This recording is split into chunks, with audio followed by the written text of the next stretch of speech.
My best friend helped me plan the perfect anniversary surprise for my wife, not knowing I'd already found out they'd been meeting at our cabin every weekend. While they thought I was clueless, I was actually building the most devastating revenge plan of my life. Every detail he shared with me, every lie they told, was just giving me more ammunition for the moment when their whole world would collapse. My name is Jonathan Hayes, 34 years old, and until 6 months ago, I thought I had the perfect life. I worked as a senior project manager at Westfield Construction, earned a decent salary, owned a beautiful cabin in the mountains, and had been married to Eleanor for 8 years. My best friend since college, Marcus Thompson, was practically family. He was Eleanor's unofficial brother, my business partner on weekend projects, and the guy I trusted with my life. That trust shattered on a rainy Tuesday in March when I decided to surprise Eleanor with lunch at her yoga studio. I'd been working late every night for 3 weeks on the Morrison Hotel project, barely seeing her except for quick morning kisses and late-night returns to an empty bed. I wanted to make up for my absence with her favourite Thai food from downtown. The studio was closed. Not just empty, but locked with a note saying private session in progress. Strange, because Eleanor taught regular classes on Tuesdays, not private sessions. I called her phone, straight to voicemail. I sat in my truck for 20 minutes, feeling something twist in my stomach that had nothing to do with hunger. When Eleanor came home that evening, she was glowing, refreshed in a way I hadn't seen in months. "How was your day?" I asked, keeping my voice casual while preparing dinner. "Oh, the usual. Classes were packed today. Sometimes I think half the women in town decided to start yoga at the same time." She laughed, but it sounded forced. "Marcus stopped by afterward. He's thinking about joining classes. Can you imagine? Marcus doing downward dog?" I could imagine a lot of things about Marcus lately, but yoga wasn't one of them.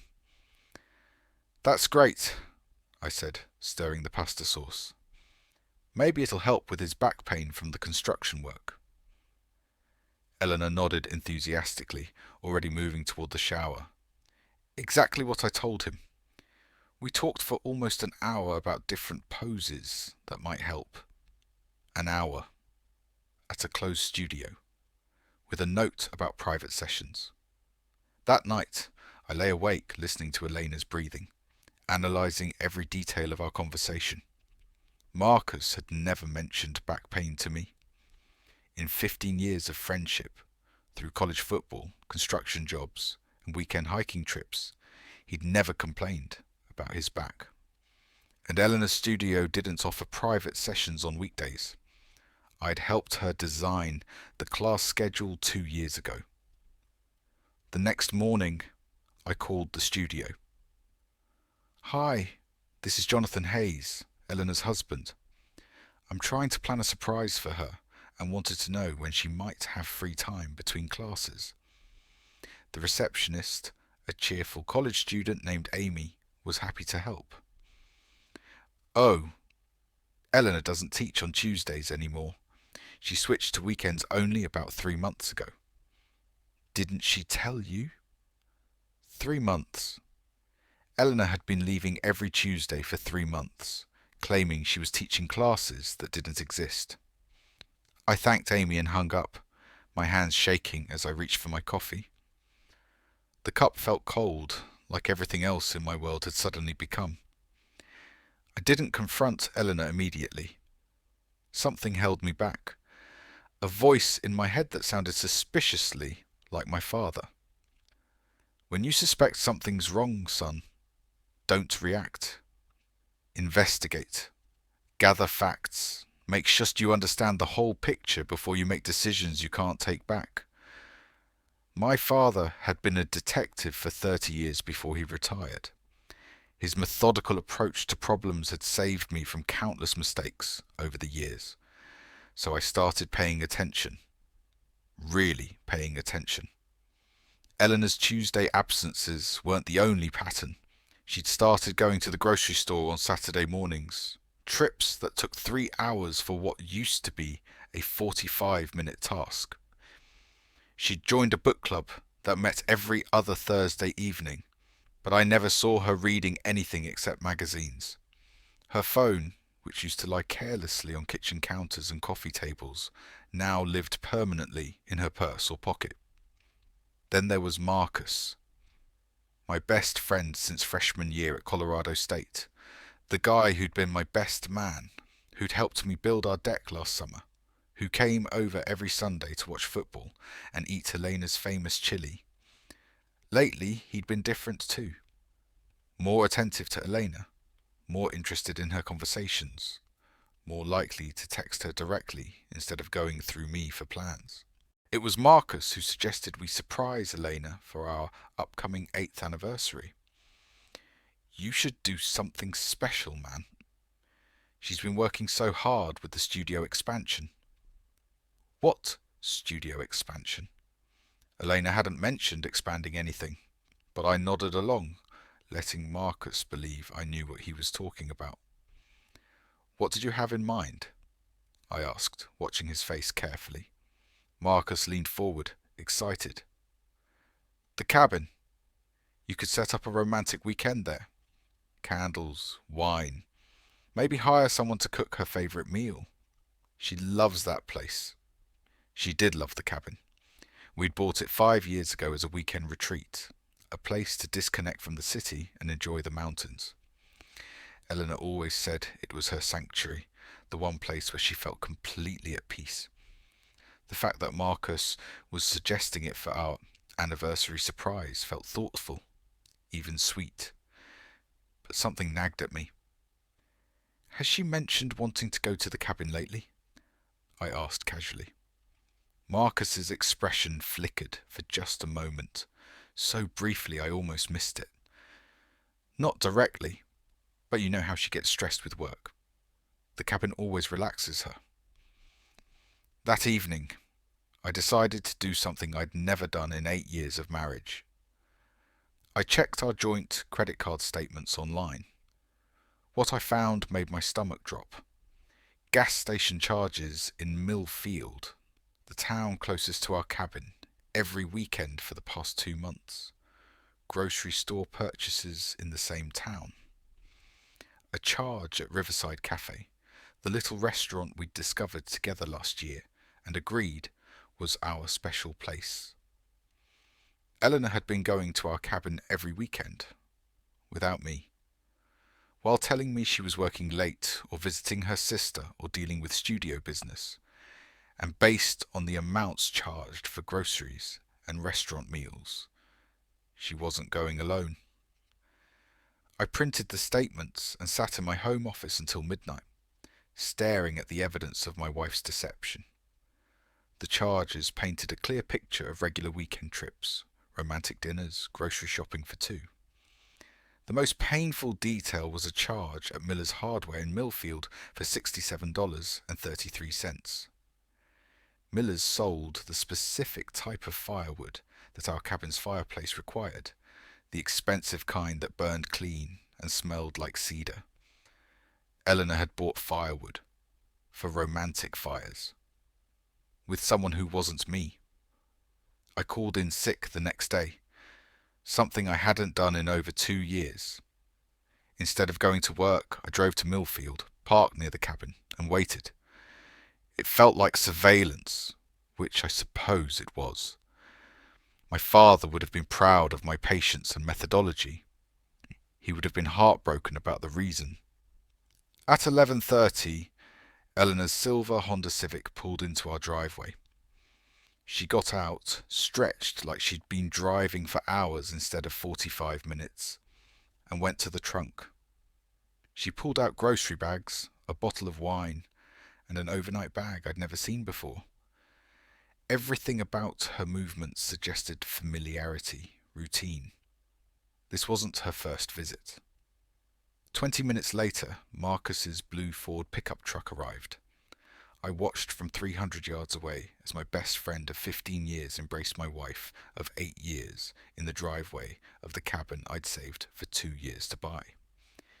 It wasn't a friendly hug.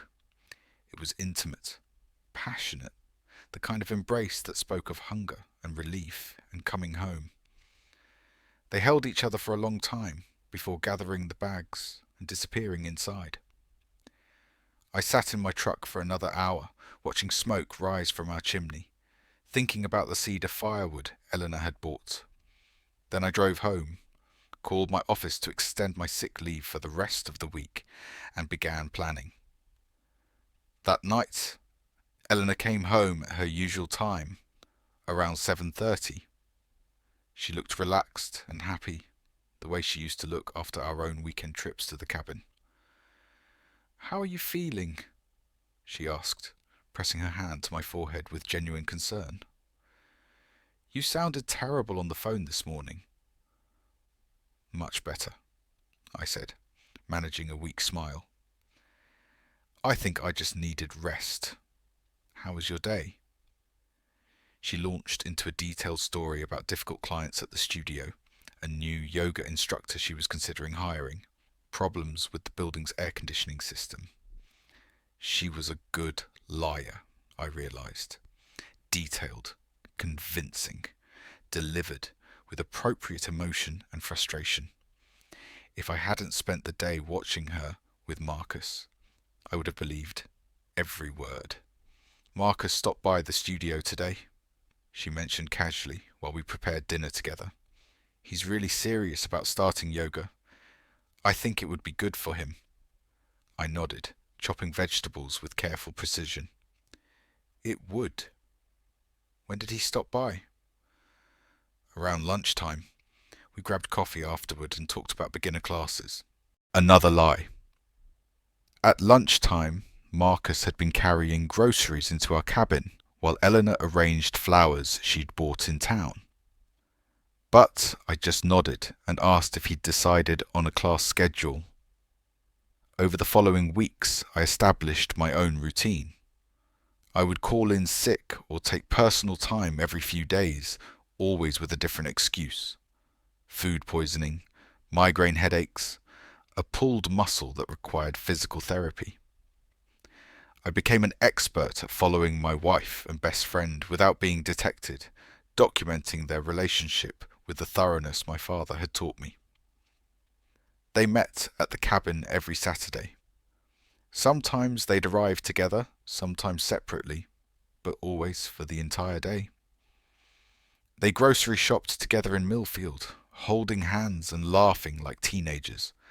They ate at Riverside Cafe, sharing desserts and feeding each other bites of food.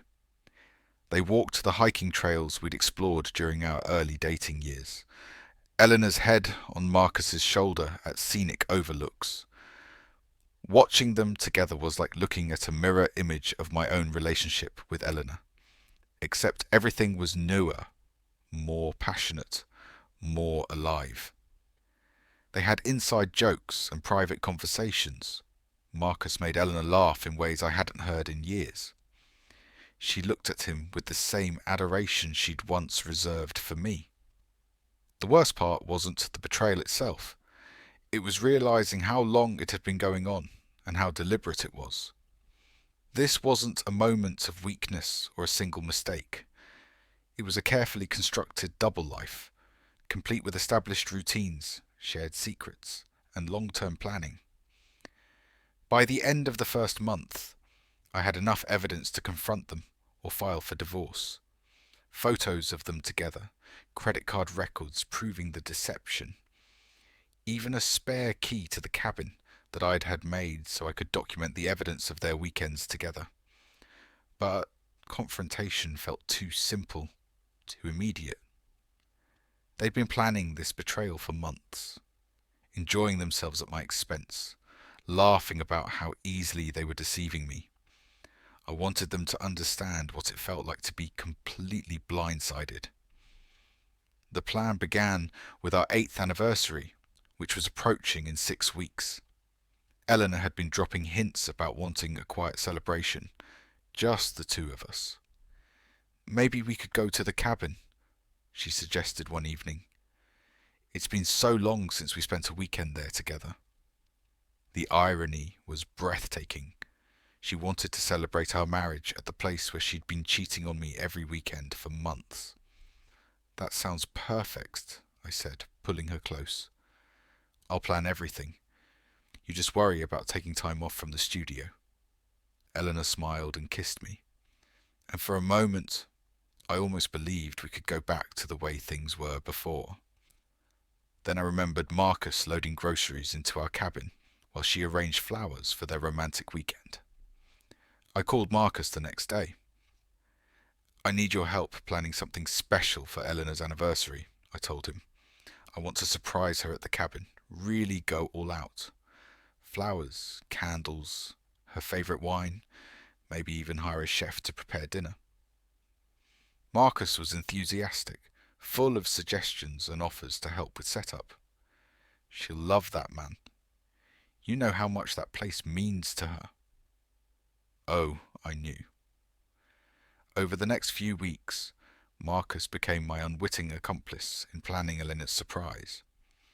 He suggested the florist she liked in Millfield, the wine shop that carried her preferred vintage, even the specific hiking trail we should take for our anniversary walk. Every recommendation revealed more details about their relationship, more evidence of how well he knew my wife's preferences. You should surprise her on Saturday morning, Marcus suggested during one of our planning sessions. Drive up early, have everything ready when she wakes up. I nodded thoughtfully. Saturday could work.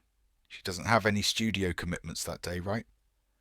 Marcus's pause was barely perceptible. Right. She's been keeping weekends pretty clear lately. For their relationship, I didn't add. The real plan was much more complex than the anniversary surprise Marcus was helping me arrange. I'd hired a private investigator named William Chen, a former police detective my father had recommended. William's job was to document everything about Eleanor and Marcus's relationship with professional-grade evidence that would hold up in court proceedings. I'd also consulted with a divorce attorney named Patricia Reynolds, who specialized in cases involving infidelity and asset protection. Patricia helped me understand how to protect my financial interests and ensure that Eleanor couldn't claim ignorance about our shared assets when everything came to light. But the most important part of my plan wasn't legal or financial. It was social. Eleanor and Marcus had made me look like a fool to everyone we knew. They'd been carrying on their affair, while I unknowingly facilitated it, hosting dinner parties where they flirted openly, inviting Marcus to join us for couple activities, even asking his advice about anniversary gifts for my wife. I wanted everyone who knew us to understand exactly who they really were. The anniversary weekend arrived, with perfect weather and perfect timing. Eleanor was excited about our cabin getaway, chattering about hiking trails and romantic dinners as we drove up Saturday morning. She seemed genuinely happy to be spending time with me, which made everything more painful and more necessary. I'd prepared the cabin exactly as Marcus had suggested. Fresh flowers in every room, expensive wine chilling in the refrigerator, candles arranged for romantic lighting. Eleanor was delighted with the effort, thanking me with kisses and promises of a perfect weekend together. For a few hours we were happy. We hiked the trail Marcus had recommended, ate lunch at Riverside Cafe where he and Eleanor had shared so many secret meals, even built a fire with the same cedar wood she'd been buying for their romantic evenings. Sunday morning, I told Eleanor I'd planned one more surprise. Marcus and a few friends are coming up for a barbecue this afternoon. I thought it would be fun to extend our celebration. Eleanor's face went pale. Marcus is coming here. Today. Her voice had a strangled quality that confirmed everything I'd suspected about her panic. "He helped me plan the whole weekend," I explained cheerfully. "It was his idea to use the cabin. He said you'd love it here." Eleanor tried to smile, but her hands were shaking as she reached for her coffee cup. "That's wonderful. I should probably shower and get ready." What Eleanor didn't know was that our guests weren't just Marcus and a few friends. I'd invited both our families, all our mutual friends, and several couples from Eleanor's yoga studio. 37 people total, including Eleanor's parents, my father, Marcus's sister Jennifer, and William Chen, who would be documenting everything with professional photography equipment. I'd told everyone the same story. Eleanor and I wanted to celebrate our anniversary by renewing our vows at the place where we'd been happiest together. I'd asked everyone to prepare short speeches about love, commitment, and marriage. The irony was intentional. Marcus arrived first, as I'd known he would. He always arrived early to help with setup when we hosted gatherings. But this time, his face went white when he saw the cars already parked in our driveway. "Jonathan, what's going on? I thought this was just a small barbecue." "Change of plans," I said, clapping him on the shoulder. "Eleanor and I decided to renew our vows. Spur of the moment decision. You know how romantic she gets at the cabin." Marcus looked like he might vomit. "Vow renewal? Here? Today?" His voice cracked on the last word. "It was actually your suggestion that inspired the whole thing," I continued, enjoying the growing horror on his face. "When you said this place meant so much to Eleanor, I realized how right you were. She's been spending so much time here lately, finding peace and clarity. It felt like the perfect place for us to recommit to each other." Eleanor appeared on the cabin's porch, looking beautiful in a white sundress I'd bought for the occasion. When she saw Marcus standing with me, her face went through a series of expressions that would have been comical if they weren't so revealing. Shock, fear, desperate calculation, and finally, resignation. "Surprise, honey," I called out. "I invited everyone to celebrate with us." Eleanor's smile looked like it was held in place with wire. "Everyone. Everyone who matters to us," I confirmed. "Your parents, my dad, Marcus's family, all our friends. I thought it would be meaningful to renew our vows in front of the people who've supported our marriage all these years." As our guests arrived and gathered on the cabin's deck, I watched Eleanor and Marcus try to navigate the impossible situation I'd created. They couldn't speak to each other privately without raising suspicions. They couldn't leave without insulting our families. They couldn't act naturally because nothing about their relationship was natural or honest. During the ceremony, which was performed by a justice of the peace I'd hired for the occasion, Eleanor repeated vows about faithfulness and trust while Marcus stood in the crowd, his face grey with understanding. When I kissed my wife at the conclusion of the ceremony, I could taste her tears. The speeches were devastating. Eleanor's father talked about the importance of honesty in marriage. My father discussed loyalty and friendship. Marcus's sister Jennifer spoke about the sanctity of wedding vows and the tragedy of broken promises. Each word was a nail in the coffin of their secret relationship, but the final blow came during the photo session. William Chen, introduced as our anniversary photographer, arranged group shots that strategically captured Eleanor and Marcus's reactions throughout the afternoon. Their body language, facial expressions, and obvious discomfort told the story I wanted preserved forever. As the sun set and our guests prepared to leave, I made one final announcement. "Before everyone goes, I have a special slideshow to share. Photos from Eleanor's and my relationship over the years. including some recent pictures that really capture the essence of our marriage. The slideshow began with our wedding photos, early anniversary celebrations, and happy moments from our 8 years together. But gradually, the images shifted to recent surveillance photos of Elena and Marcus at the cabin, grocery shopping in Millfield, and sharing intimate meals at Riverside Cafe.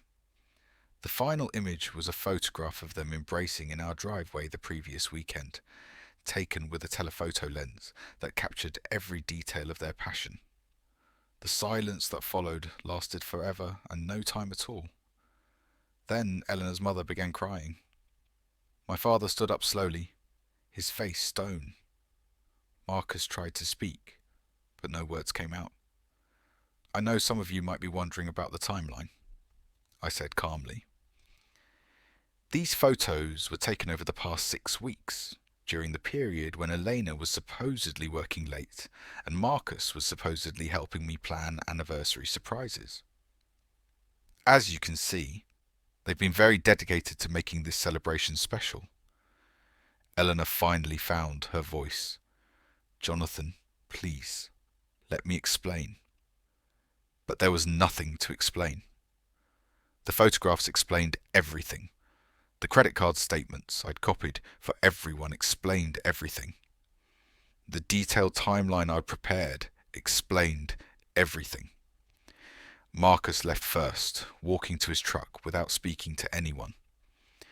Eleanor tried to follow him, but her father stopped her with a hand on her arm. I think you've done enough following for one day, he said quietly. The last guests left around midnight. Eleanor and I were alone in the cabin, where our marriage had died months before I'd even known it was sick. She sat on the couch where she'd cuddled with Marcus countless times, looking small and defeated. How long have you known? She asked finally. 6 months, I replied. Since the day I tried to surprise you at the yoga studio that was closed for private sessions that didn't exist. Eleanor nodded slowly. I never meant for it to happen. But it did happen, I said. Over and over again. For months, in our cabin, with our money, while I planned anniversary surprises with the help of your lover. 3 months later, our divorce was finalized. Eleanor moved back to her parents' house. Marcus left town entirely, unable to face the social consequences of what everyone now knew about him. I kept the cabin, the house, and most of our shared assets, since Elena's infidelity had voided the prenuptial agreement she'd forgotten she'd signed. But the real victory wasn't financial. It was watching 2 people who'd thought they were so clever, so careful, so superior to the fool they were deceiving, face the consequences of their choices in front of everyone who mattered to them. They'd made their choices in secret, but they faced the results in public exactly as they deserved. Sometimes the best revenge isn't getting even, it's making sure everyone knows the truth.